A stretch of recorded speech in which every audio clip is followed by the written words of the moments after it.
Well, now we're going to take our deep dive, BA, and this is series is being called Thinking Through My Fingers, a writer Okay. series. I mean, there are so many, I've come across so many interesting people who have taken their experiences and done all kinds of things with them. And I thought it would be a great and worthwhile series. So let's start here because I think this is so interesting. Why do you write? First of all, you've written fiction and now you're doing some nonfiction, correct? So why do you write? I wrote for catharsis and redemption. Now I write for curiosity and elevation to learn something new. Yeah. Yeah. Oh, look, gosh, see, you are a writer. Look at those great words. Okay. Wow. Okay. And then I'm very fascinated and curious about the actual writing process. I mean, is there a certain time of day? Is there a certain you do it on the laptop? What do you have like a ritual or any of that? Oh, yes. I just sit down at the computer and I write it all out in one fell swoop, and it's perfect. Anyone who believes that, that is a big fat lie. Right. It's a process. So some days I bake, some days I clean the house, some days I do everything but right. Um, and other days it will just flow. So I don't get up, I know Stephen King had this thing where it was I get up at, 4 a.m. and I write till 10 a.m., or he had set hours. And I know authors that do that and that works for them. And that's the important thing for a writer. You have to do what works for you. So because this is about creativity, this is about fun, Right. it's about play. Yes, there's frustration, there's irritation, you have arc and plot issues, you go off track from I make an outline. I go off the rails sometime, and my editor says, come back here. So um, I'll burn sage. I will meditate. I will go for a run because I like to run. I will do yoga just to, and that's just to sort of get those juices, those creative juices flowing. And some days it doesn't come. So I put it away. And some days I put it away for days, and Right. I'll go back and read it fresh, and bing, the answer will come. Mm. On how to fix something or say something or whoops. No, that's really, oh, are you Oh, there? I'm okay. Okay. No, that is really, see, this is part of what I'm so curious and find fascinating is that different people do it different ways. And I find it interesting to find out how different people do it. So your way is an inspired way. When you feel it, then you go with that. And then other Yes. times you set it down, you're like, no, I'm doing other things today. The next time I feel that, I will come back to it. I think that is exactly what works for you and wonderful. So what's Yeah. your current book or piece about? So the current book is regarding quantum physics and consciousness, and it's a bit where science meets the sacred. So wherever you have quantum physics, it always inevitably butts up against the spiritual. And let me give you an example of that. Non-locality, which is that spooky action at a distance Einstein spoke about. When you have a photon and you're not observing it, it will scatter. That's one example. It'll scatter. But the moment that there's an observer, whether it's a camera or a person observing, it collapses and it becomes laser like. And that's in every situation. Um, Atoms don't really touch. If I'm touching my desk, which I'm doing right now, and you can't really see that, I'm not really touching it. Everything is space. Everything may be connected, according to David Baum, and this could all be kind of holographic, and there's an interconnection. So it gets a little loopy, it gets a little weird. There are questions you can't even ask in quantum physics because they make no sense. It's like asking if a pencil is married. You can't, it's the most mind boggling thing for a human being to wrap their head around, because it's like trying to wrap your head and your arms around God. And you can't define God. You can name God, you can worship God, you can't define God. But like quantum physics, God is everywhere. And there's energies. So that's the, you have these wave packets of energies. And Nikola Tesla was right when he said everything, if you can figure out and understand that everything is about frequency, energy, and vibration, then you will elevate. Yeah. So Wow. Well, this is, yeah, that is, my mind is a little boggled right now. I can't, you're right. It does feel very big. It it does. is. And But it's it's so been, interesting. It's so very interesting. And I like that everybody gets to pursue the things that interest them. And then hopefully they want to share it then, with the rest of us in a way that we might be able to understand partially at least. I have to tell you, so one of the things that blew me away, there was a doctor, her name is Dr. Marina, and she decided to study blood under an EMF frequency, electromagnetic frequency microscope. So she Okay. took her own blood and decided to study it. And this was based on another Japanese doctor's study of water. So she looked at her blood under this microscope and she set ill intention in herself. So she made herself feel bad Oh gosh. on purpose. So the scientists looking at the microscope at her blood, which was disconnected out of her body, Wow. became all clumpy and lumpy and disorganized. So then the scientist said, the doctor said, let's set good intention, like we're going to pray over it. So they set good intention on it. It sparked with light, Oh my her blood. gosh. And hardly anyone has heard of that experiment. That's amazing. Yes. Somebody from the CIA got wind of that in the water study. So I think his name was Dr. Matsumoto. He studied water and realized that if you take a water drop and you set intention on it, if you say, I hate you, it'll get all mangled. If you tell it you love it or you set good intention, it'll look like a snowflake. Oh my It's gosh. unbelievable. So the CIA guy said, I want to study DNA. So they were able to look at DNA and they would show people these films in another room while their DNA was over in this room. Oh And when God. they emotionally reacted, the DNA instantaneously, and that's part of Oh, quantum physics and that entanglement and non locality, it would instantaneously react. This wow. is what I'm writing about in the next book. And it would instantaneously react. So he wasn't satisfied with that. So he took the DNA 250 miles away. Oh my gosh. Instantaneous reaction. The distance did not matter. Oh my gosh. So that It's, kind of lends credence to the voodoo effect and how much belief, oh, that lends a lot of credence to belief. And this is where I'm like, and the placebo effect. I talk about the placebo effect, and this is why, to me, this is what I learned. This is why God works.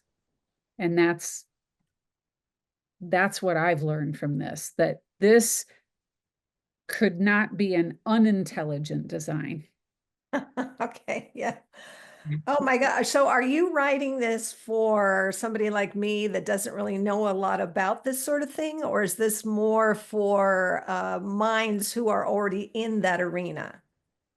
Well, that's the question. Okay.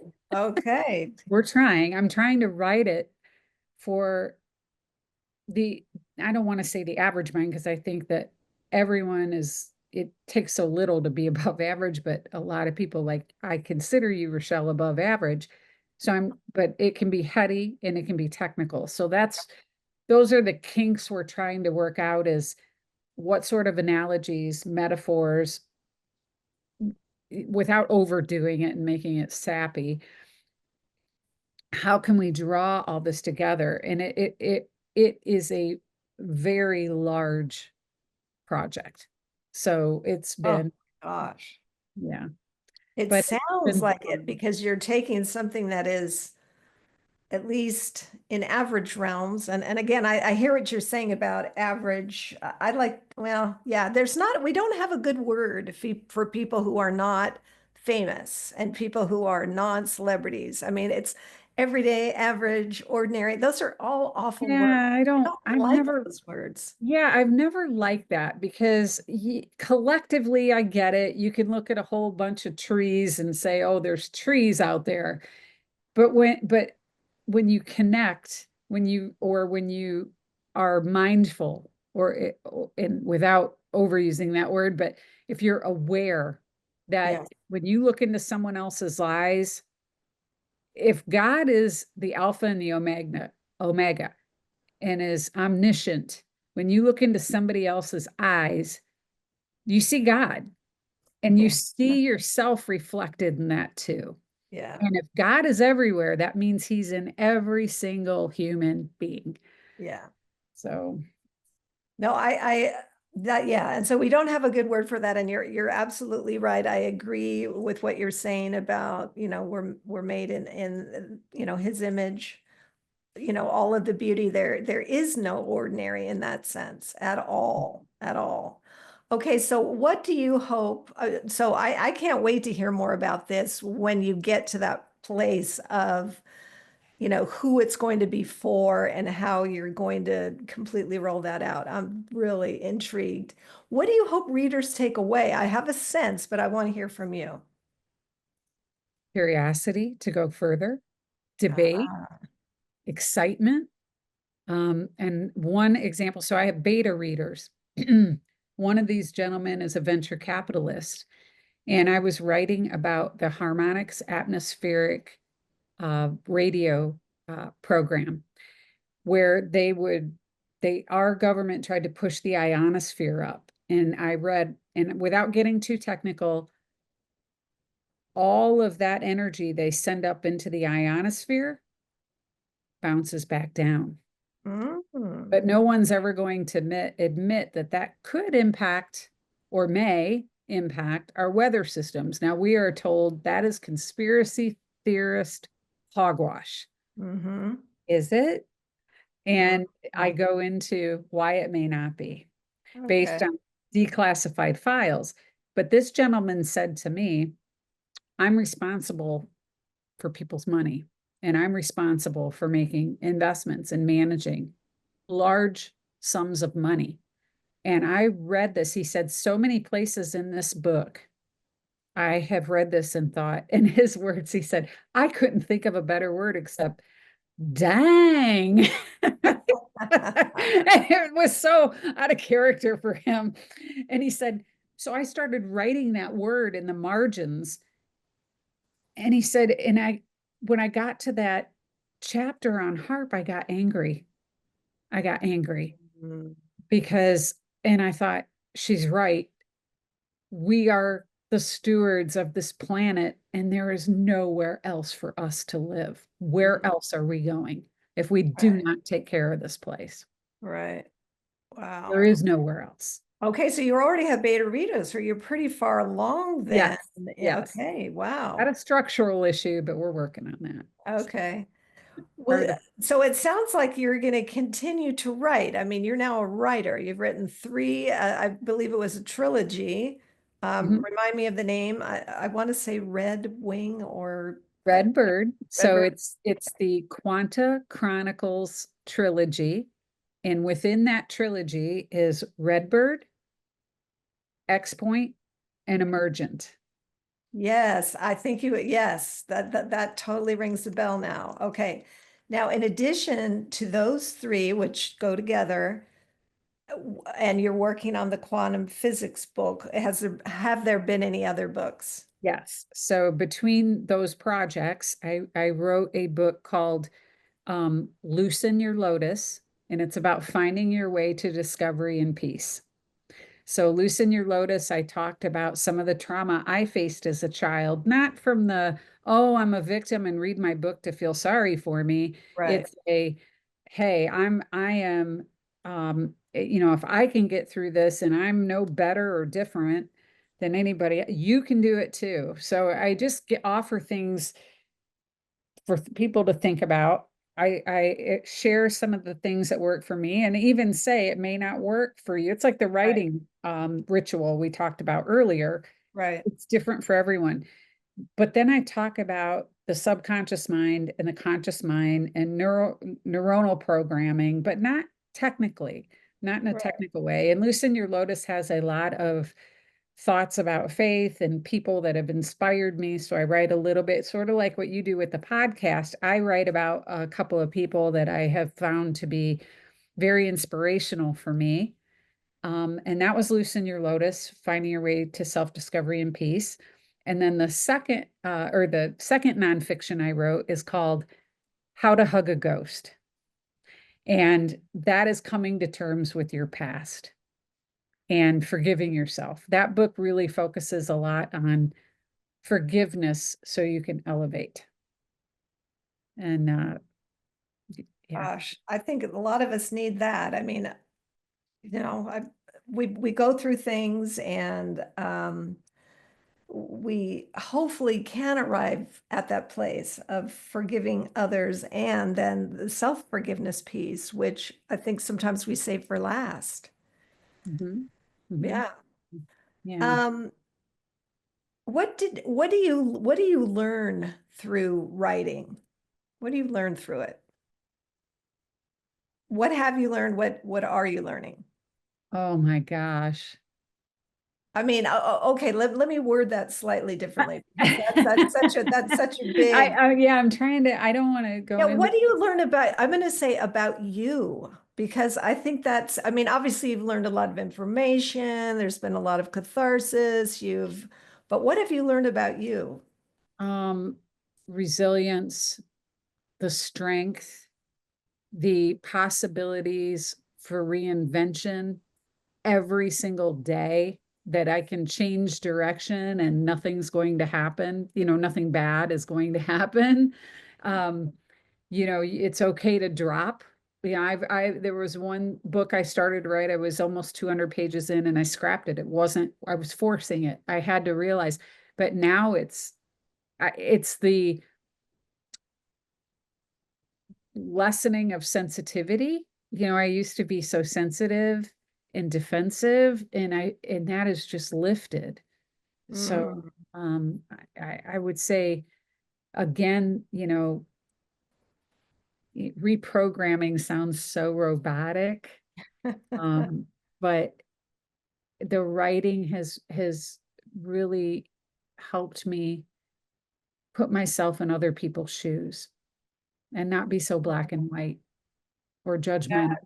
Yes, that is so beautiful. That is, because we are only us and we all, go through this life just as one person. But if you can reach out and think about how it might be for someone else, I think that's a really important part of why we're here, not just, thinking about and serving ourselves. Everyone has a story, and I have met so many people where I would have never again, because we walk around this world wearing masks and we rarely hug one another. And we're like this. Yeah. And if we look up and connect, the stories people have shared with me, I never knew, one lady that I knew, I didn't know her battle after she lost her sister to Mhm. disease. I another lady who lost her husband, a lady who had been a just this marvelous PR person up in New York and had done a lot of work with NBC. And yeah, I never, that a lady who worked as a nuclear physicist, some of the work trials people go through, you just don't know. Somebody with a child in ICU. Right. Um, yeah, it's just everyone has a battle but everyone also has a beauty. There's something wonderful about them or something in their lives or something they can offer you or you can give to them. There's such opportunity for reciprocal exchange of love. Mm-hmm. Mm. And I don't want to miss, you know, I I'm not saying I'm going to go out and start throwing flowers at people, but um, I'm taking time to enjoy and connect with people in a Yes. way I haven't done before because I was too, I don't know, self-centered, insecure, and probably a little both, maybe. Yeah, and I think that for me, part of the aging experience is being more able to do that. That's how I feel. Yeah, and that's a wonderful thing too, is I thought the aging would bother me more than it did because in my younger years there was a lot of emphasis put on looks, and now it's like, pfft, quit dyeing my hair. I don't even care. I'm like, I like it. I'm going to embrace this and see where it goes. Right, exactly. Well, where can people find you? Where can, if anybody wants to catch up with you, where can they? Sure. Yeah. The best place to go is bacrisp.com. You can find me hanging out on X way too much, x.com. So, because I have groups there that really offer, they're really great about sharing research on the things that I'm into and yeah, but bacrisp.com is the best. Oh, good, good. And is there anything that you would want to say in conclusion as we wrap up here? Yes, I'm so happy to see you again, and you look great. And Thank I'm you. just thrilled that you contacted me and we reconnected. And I hope you ask people too. I think so. I'm going to offer something like the best interview of yours. And like, who was your favorite person that I interviewed on the show, but not you? So I would say, of course, I'm going to be biased and say my husband, Dave. Gosh, your story is so sweet. David, her husband, reached out with the most incredible email, probably one of the top five I've ever read in my life. Oh, Think of how many emails we read. And, just sharing about his wife, and it was so lovely. I couldn't help but immediately say, well, yes, of course, I'd love to have a conversation with your wife. And then I asked David to come on too. And he's like, no, no, no, it's not about me. And I'm like, oh, but I exactly want to have a conversation with you because of the humility and the love and just that feeling of authenticity just came through everything he said. And so he was also a guest, and that was a lot of fun. he is a gem, and he has anonymously and very quietly, he connects and communicates. He's also done a lot of work on himself, and he started earlier than I did. And he just, as far as husbands go, I found the pot of gold at the end of the rainbow in him because he's just Well, that's awesome. great. And I know he feels the same about you. But don't tell him he still makes me weak in the knees when he walks in a room. Oh, that's wonderful. Oh, that's wonderful. What a pleasure this has been. So grateful to see you and catch up. Just feel so honored to have spent this time with you. Oh, you too, Rechelle. Thank you very much.